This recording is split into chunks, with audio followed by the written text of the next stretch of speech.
नमस्कार, मैं मुकेश चंद्राकर हूं और आप बस्तर जंक्शन देखना शुरू कर चुके हैं। ये बेबाक आवाज़ अब हमेशा के लिए बंद हो चुकी है। महज 28 साल की उम्र में ये बेबाक आवाज़ अब हमेशा के लिए बंद कर दी गई है।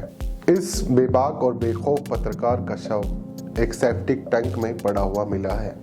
सोशल मीडिया के माध्यम से या टीवी के माध्यम से आप लोगों को ये खबर तो मिल गई होगी। छत्तीसगढ़ के एक युवा पत्रकार की हत्या कर दी गई है। 2 दिन बाद उसका शव मिला है। शव भी एक सेप्टिक टैंक में पड़ा हुआ मिला है, जिसको पूरी तरह से बंद कर दिया गया था। क्या गुनाह था इस पत्रकार का? आखिर क्या किया था इसने?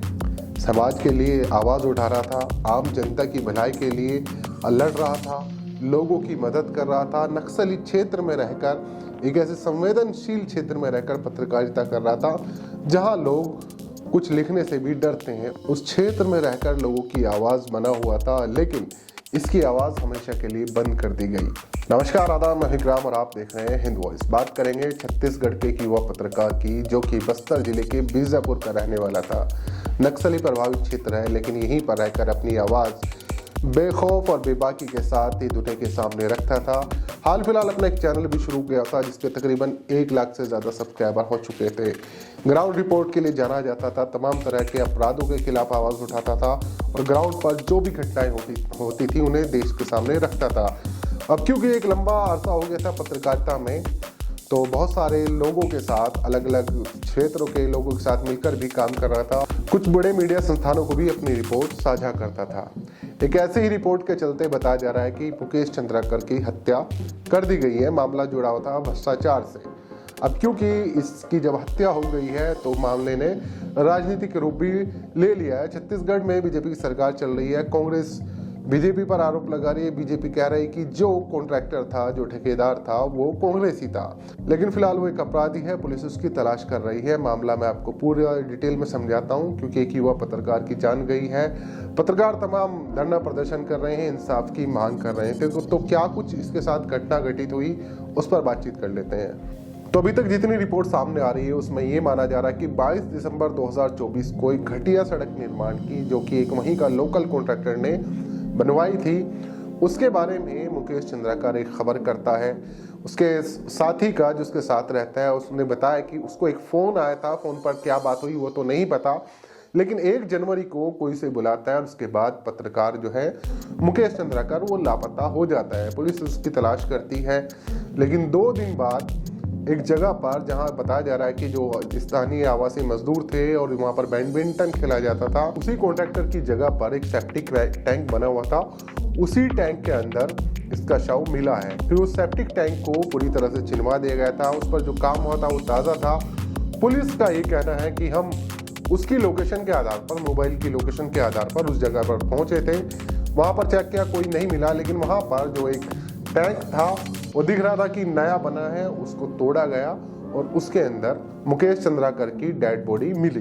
मुकेश के साथी नीलेश त्रिपाठी ने मीडिया संस्थानों से बातचीत करते हुए कहा कि उसकी हत्या के पीछे एक रिपोर्ट हो सकती है, जो कि हमने एक घटिया निर्माण के ऊपर बनाई थी, जिसको वहीं के एक लोकल कॉन्ट्रैक्टर, जिसका नाम सुरेश चंद्राकर, उसने बनाई थी। उस रिपोर्ट के बाद 3 लोगों से धमकियां मुकेश को आई। फोन पर क्या बातचीत हुई वो तो नहीं पता, लेकिन फिर उसको 1 जनवरी को फोन करके बुलाया जाता है, उसी जगह पे जो सुरेश चंद्राकर की जगह बताई जा रही है, और उसी जगह पर एक सेप्टिक टैंक के अंदर मुकेश की डेड बॉडी मिली है। ये जो रिपोर्ट जब इन लोगों ने की थी, उसके बाद इस पर जांच बैठा दी गई थी। इस प्रोजेक्ट को रोक दिया गया था। बताया गया कि उसी की वजह से ये ठेकेदार नाराज था। मुकेश एक मेहनती और जुझारू पत्रकार था।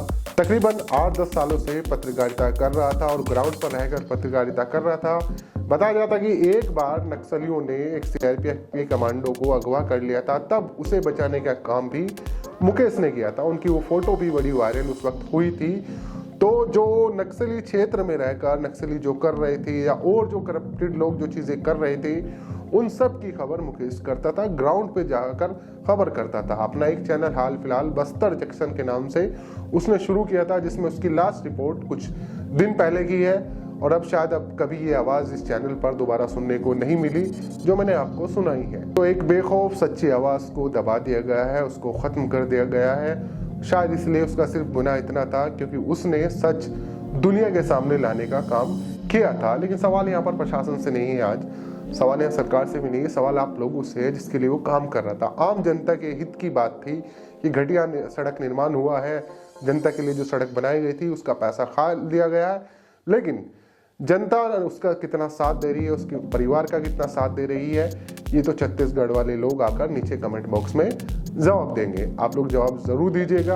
और इसके पीछे क्या कुछ और कॉन्स्पिरेसी है, कुछ और षड्यंत्र है, तो उसके बारे में भी आप लोग नीचे कमेंट कर सकते हैं, क्योंकि लोकल स्तर पर लोगों के पास ज़्यादा जानकारी होती है। अभी फिलहाल हमारे पास जो रिपोर्ट आई है वो इसी तरह की है कि कॉन्ट्रैक्टर के बारे में खबर की थी और उसका जो रिजल्ट उन्हें मिला वो अपनी जान देकर मिला। अब इस घटना के बाद छत्तीसगढ़ में राजनीति शुरू हो गई है। कांग्रेस ने बीजेपी पर आरोप लगाया है कि जंगल राज चल रहा है बीजेपी में, छत्तीसगढ़ में बीजेपी की सरकार है और खुलेआम एक भ्रष्टाचारी की पोल खोलने के कारण एक ईमानदार पत्रकार ने अपनी जान गंवा दी। बीजेपी ने इस पर पलटवार किया और उन्होंने कहा है कि जो कॉन्ट्रैक्टर था ये कांग्रेसी कॉन्ट्रैक्टर है, क्योंकि इसे एससी मोर्चे का सचिव बनाया था कांग्रेस ने ही।